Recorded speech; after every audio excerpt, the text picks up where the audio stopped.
Om Namo Bhagavate Vasudevaya.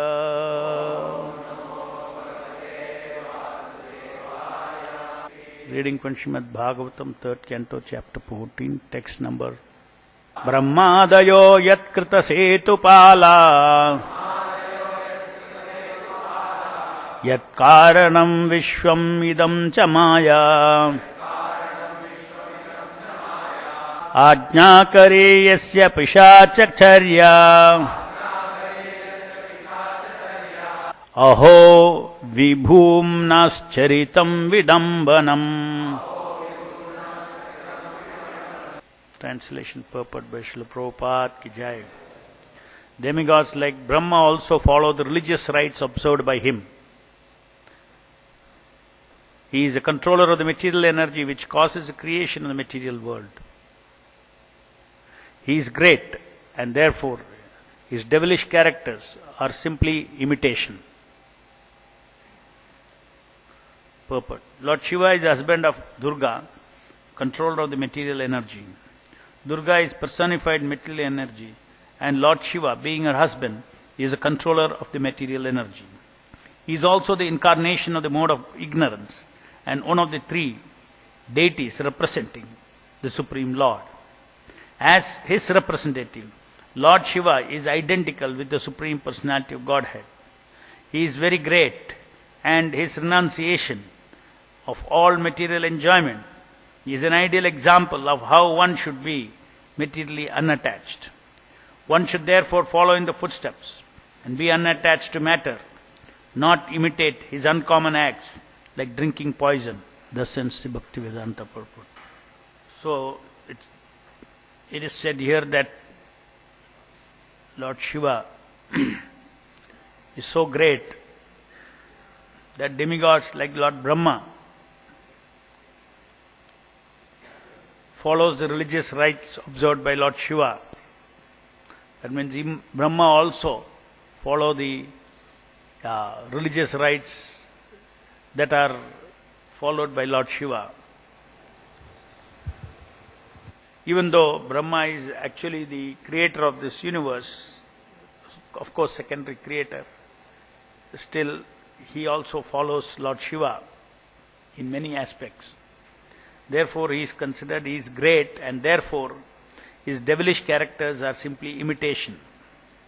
So Lord Shiva is a great personality, and his characteristics of being unclean,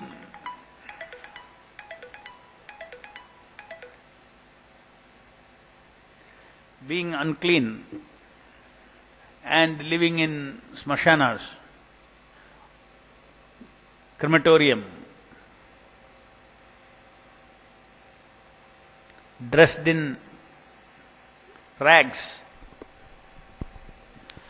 without a home, no home. All these things, it is said here, is that these are all not real things, they are all imitation.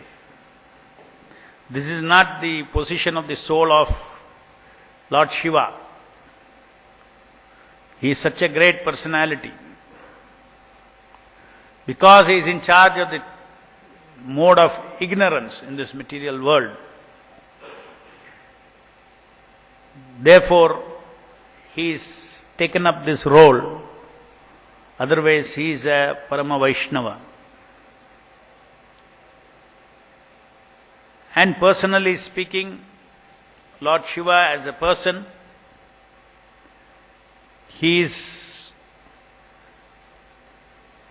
most exalted Vaishnava in terms of his consciousness, notwithstanding his surrounding ghosts surrounding him, or the situation or the environment in which he lives, immaterial of that.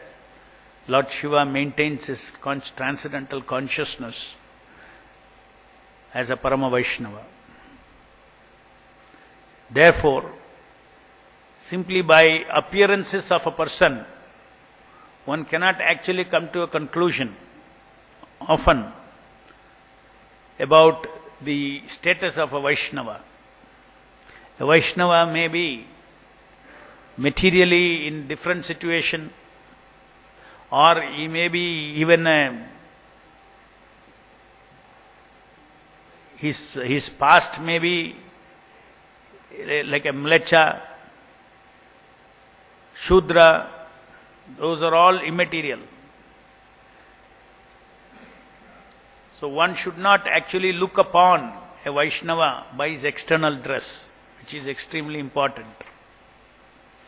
For various purposes, his external dress may be misleading very often.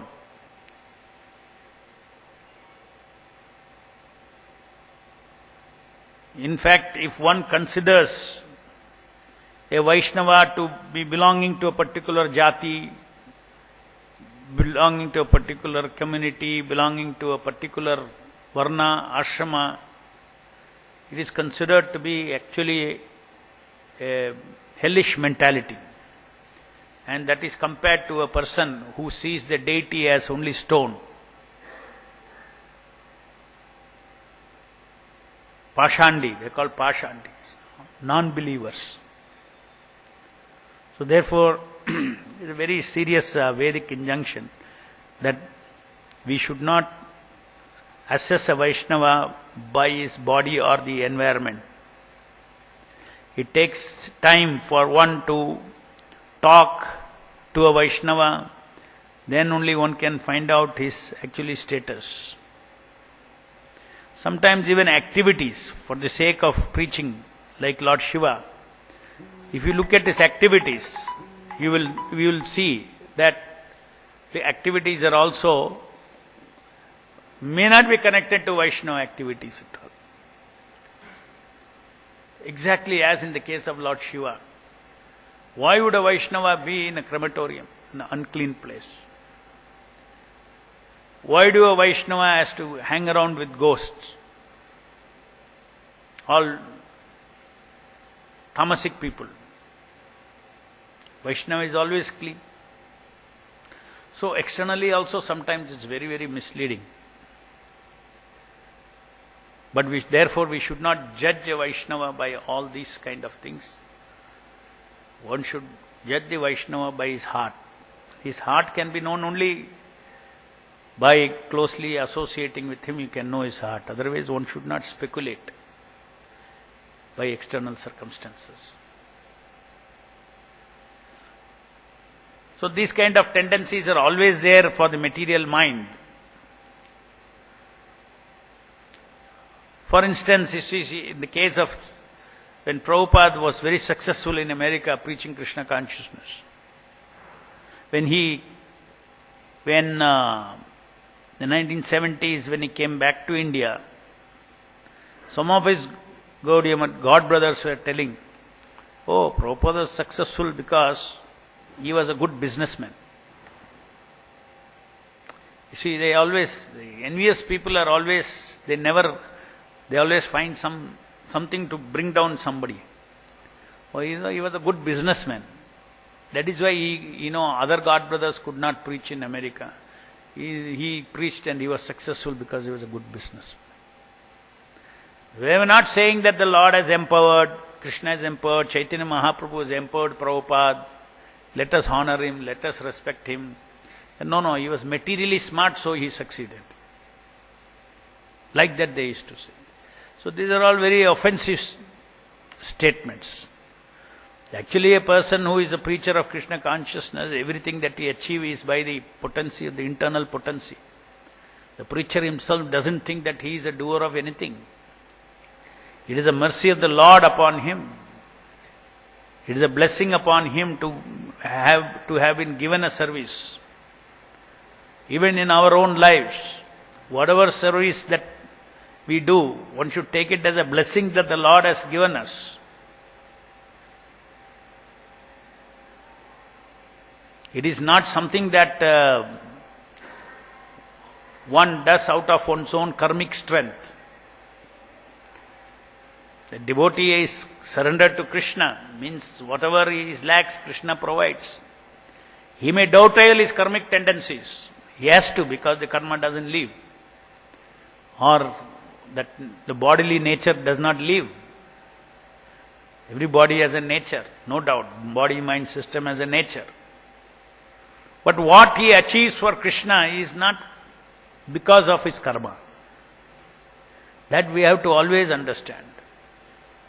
Whenever we act on behalf of our Guru, whenever we achieve any success in the preaching, any result we get, we should immediately understand that I try to dovetail my tendencies, but for the job to be successful, for the task to be successful, it is only because of the special mercy from Guru and Krishna beyond my karma. Therefore, I was able to complete the job in a successful manner.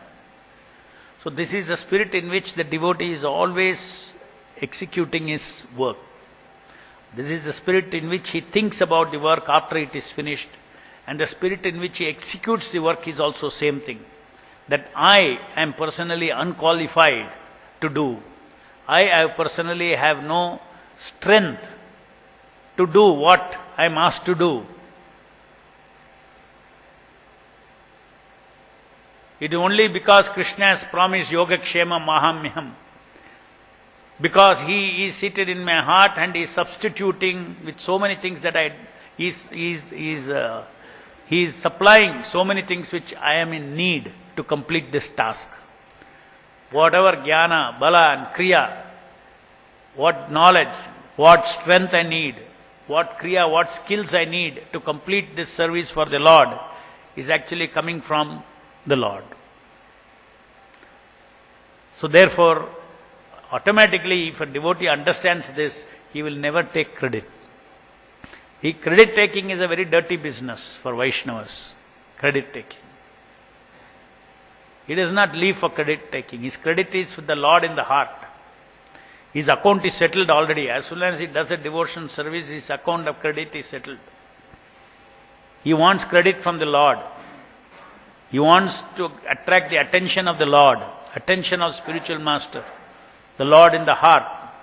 And that is it. He is completely satisfied. Whether the world recognizes, the world does not recognize his service, he does not care. That kind of indifference we should develop with respect to social respect and social glorification of our service.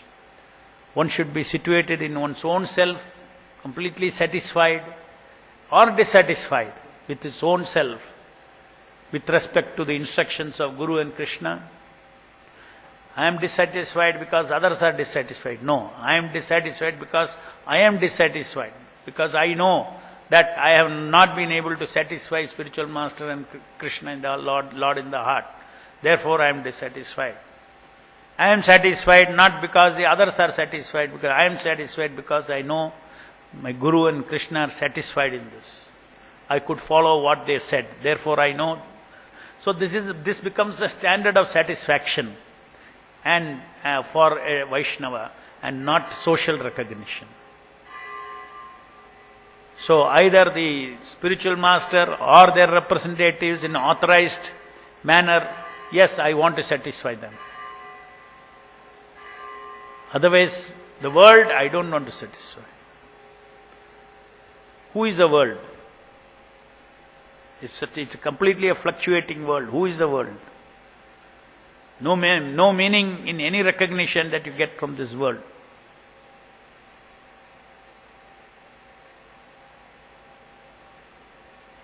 So this is the quality of devotion service that the devotees execute. Sadhana we do, and then we have to increase the quality of sadhana. Then we do service, we have to increase the quality of service. Quality of service, how we can improve? Just like quality of sadhana we continue to increase, in the same way we should continue to increase the quality of service. What is the quality of service? The quality of service is how I can execute devotion service with zero false ego. How I can execute this devotion service with no material desires, with no desires for me. That is a success. How to increase the quality of my service.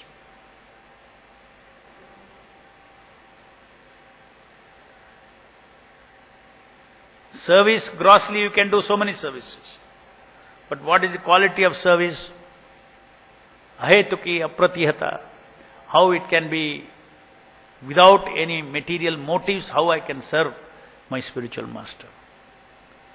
So constantly the devotee is struggling, putting efforts in his life to increase the quality of his sadhana, quality of his service, without thinking that I am the doer, I need recognition, I need this, all these things. That's another world, that is material world. We have left all that world and we have come to Krishna conscious world to build an internal asset, to build the asset of relationship with Guru and Krishna. That is our only business, that's our asset. That is what we count upon. We don't count upon anything from the outside world. It's a very big disease of the mind to seek recognition, to seek position, to seek all these things. This is a disease. So engaging in devotion service without those things is a big challenge. And that is what we have to continuously struggle for that.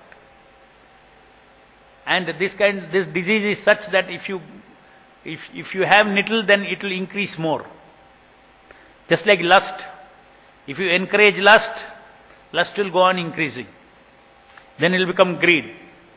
In the same way, if we allow little of these things to come in our service to the Lord, the sense of, ahankara to come in the Lord, in the service of the Lord, then it will go on increasing. In other words, Krishna consciousness cannot be executed without caution. Whether it is sadhana, whether it is service, one has to be always alert, one has to be always cautious that Maya is always attacking us. And then based on that alertness, one will depend upon Guru and Krishna completely to actually make, whether to offer a good quality of sadhana or to offer a good quality of service. Both he is completely dependent upon the Lord. He never thinks that he is independent. Or my karma. I am offering my karma. That is why I am a good businessman, so I succeeded in business for Krishna. No. There are so many good businessmen who are completely a failure. Good business acumen is there, but they are completely a failure. So success or failure is dependent upon the Lord. Even for karmis, so what to speak of devotees? Pride always comes from what you have and what others don't have. That's where the pride comes. But what you have itself, one should understand that what I have itself is coming from my Guru's mercy. The devotee is always thinking that I am made up of my Guru's kripa. Whatever I am made up of Guru's kripa. Little by little, his kripa has made me what I am. But every drop has come from a kripa of my spiritual master, Srila Prabhupada's kripa. Because there is a tendency, once you have something, then you forget where you got it from. You forget being grateful once you have it. That is a natural tendency in this material world. But Vaishnavas are always grateful. They know that I am nothing without my spiritual master. What I have is just kripa of my spiritual master. It is not me. It is a gift from him. Therefore, I am eternally grateful to my spiritual master. In this way, one never becomes, not possible to do devotion service in a reckless manner. There has to be finesse. There has to be proper humility, proper thinking behind, feeling behind the service that we do.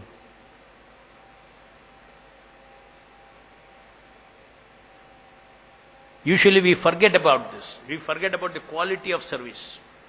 Quality of service means internal quality, your devotion, your surrender, your thinking, your sense of proprietorship, all these things. This is the internal quality.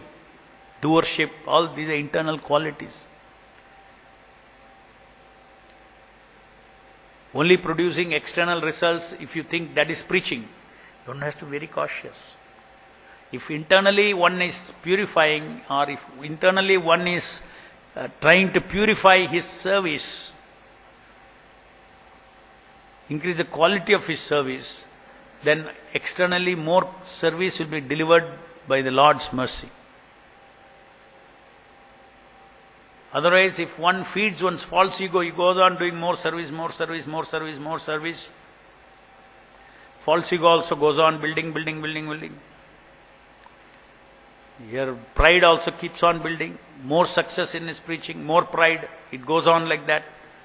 And naturally pride goes before a fall. Finally he falls down. He loses all his potential. That's why bhakti is considered to be like a racer's edge.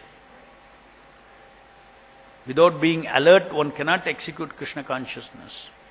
At every step there is danger.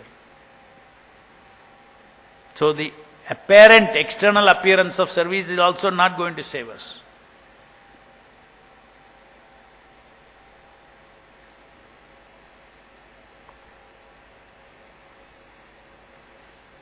Just like mechanical in sadhana, mechanical chanting is not going to save us. We have to come to a platform of personal chanting. The same way, devotion service, in practical devotion service that we preaching that we do, all the activities that we do, we have to constantly make an attempt to purify our devotion service. We have to look inside ourselves. We cannot simply be in gross bodily concept and go on doing services. It has to move from gross bodily doing, yes, it's a neophyte stage. One cannot remain always in neophyte stage. One who does not understand the transcendental knowledge that Krishna has described in Bhagavad Gita, minimum, then he will remain a neophyte always. How to see this body, mind, intelligence, how to purify them, how these sub-selves are always trying to gratify itself due to conditioning, how to control them for the sake of offering, giving a pure offering to my Guru and Krishna. So these endeavors has to be made by the devotee who is serious about advancing in Krishna consciousness. Any questions? Hare Krishna Prabhu. So generally we visit Lord Shiva temples and all. So they give this prasadam. So he's a Param Vaishnava. How to understand whether we accept this prasadam or how can we understand this? Whether to take or not to take, and always a confusion is there. This I addressed this point in one of the earlier classes. Usually you have to see what is the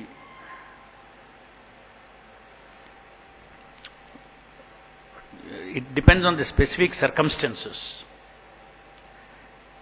Very tamasic places, all ghosts would be, what they offer, it will all be touched by the ghosts.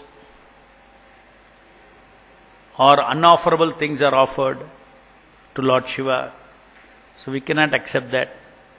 Somehow or the other, because the ghosts are surrounding, then whether Lord Shiva himself accepts that prasadam is a question. So it should become Mahaprasadam, means Lord Shiva should have accepted it. If Lord Shiva accepts it, whatever it may be, it will be all pure. It will be all pure. Nobody can contaminate. But whether he accepts at all. So for the sake of the followers, he may accept something, but he may not take it. Some kind of sacrifice he may be teaching the tamasic people. But it's not that he enjoys it. Prasadam means, what the Lord enjoyed, you enjoy. The remnants of Lord's enjoyment you take. So, Parama Vaishnava, as Parama Vaishnava, Lord Shiva only enjoys Krishna Prasadam. So, question is what they offer you when you go to the temple as Shiva's Prasadam. Is it really accepted by him? This is one question. Even if you say, why speak about that? You go to Vishnu temples in India. The Mayavadis are worshipping. Mayavadis are worshipping. Even then whether the Lord accepts such prasadam? Mayavadis run Vishnu temples. Big question. Sometimes very special Leela of the Lord is there where very famous temples are there. Or even maybe Mayavadis are worshipping, like Guruvayur and all, worshipping. It is Lord's personal Leela, so we know Lord can make any exemption. So there, even though the impersonalists are worshipping, still that is prasadam, because it's Leela of the Lord. So like that, whether such a temple is an extraordinary temple, which will be known, connected to some transcendental Leela of the Lord, and what is being offered there. So you have to use your judgment. As far as offering Shiva, you offer something to Lord Shiva in a pure Vaishnava way, just like you offer to Guru. Guru offers to Krishna. In the same way, you can offer to Lord Shiva, Shiva offers to Vishnu, and then you can take Mahaprasadam of Lord Shiva, and the principle is absolutely great, fine. But as far as practical things are concerned, when we visit such places, there is no guarantee that and neither do we have any time to assess all those things. Therefore we remain, we try to avoid. There are certain temples where Lord Vishnu is offered food and then to Shiva. That means it's actually prasadam and Mahaprasadam. That is there. There are temples like that. So you have to find out all those things. In Dharmasthala, everything they offer to Shaligram first, and then to the deity, Lord Shiva. So you see, it becomes Mahaprasadam.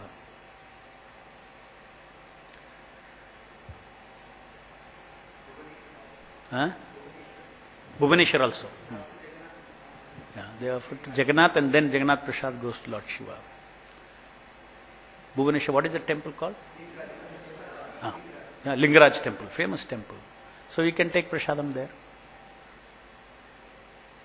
Somewhere some Chota Shiva Mandir, some Tamasic fellows are running. You don't touch. Somehow he is engaging them, Lord Shiva. You don't take that.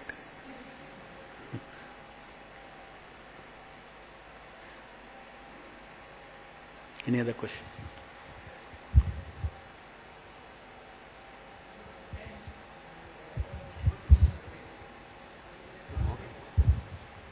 Devotion service?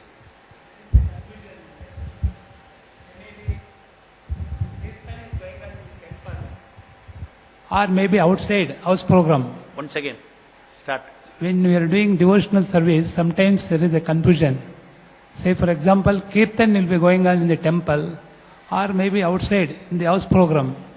Where to attend? What is the... Where to attend? Yeah.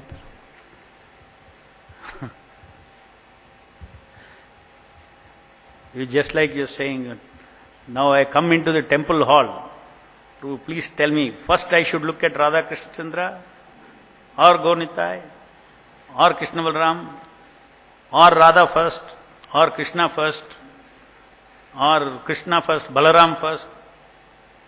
All these things are, there is no right and wrong in all these things. Whatever you feel like, you go and attend. Both are Sankirtan. See, these are not where, okay, if you go there, Krishna is displeased. If you don't go here, Krishna is displeased. It's not like that. Use your common sense. If there is more preaching opportunity, go there. Every day you are coming to temple. Every day you are in temple kirtan. That is, any time is available. Suppose it's a preaching opportunity, go there. Sacrifice here kirtan, big kirtan, and go for small kirtan. Practically, you have to see what gives more preaching. Sometimes devotees also say, oh, a very small temple, there is no big kirtan. No, for the sake of preaching, if everybody says that, we'll never open a small temple. Every temple was small first. Then only it became big. So everybody said, no, I need kirtan like in Bangalore temple, I cannot go to a small temple.